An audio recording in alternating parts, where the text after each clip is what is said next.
Okay, nandito po si Kim. Tatrabaho na po siya kasama ko. Kasi, Ngayon ako muna mag-take place sa kanyang teaching. yeah. So, good morning students. Pero Tagalog na. Magandang hapon. Kukunin niya na. Pati na rin. Ate! Kakapil. Sige na, darahan na. Yes po. Yes po.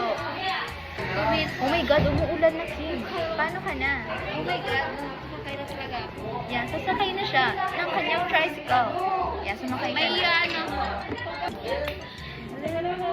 Ano yan? Chibi. Kasi Chibi. Kim? No? May Josh? Saan ka na ni Josh? Ba't mo lang ni Josh? Nakala ko si Kim ko. Garo na humagot ako ni Josh, pero Estelle ako. Yan, for today's video, pandito yung kapatid ko. So, tinan nyo. Video prank ako. Tinan nyo. Ito po ang gamitin natin today. Yeah. As you can see, ang consistency niya. Zero na. So, ngayon, ito po ang binigay sa akin ni ate. Sana sunod madami ng zero.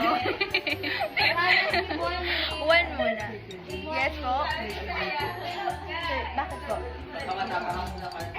Sir, wait lang. Sir Gabby.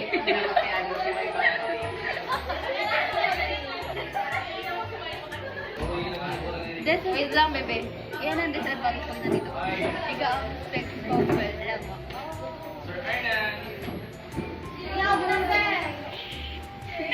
Kapit mo ang aking view.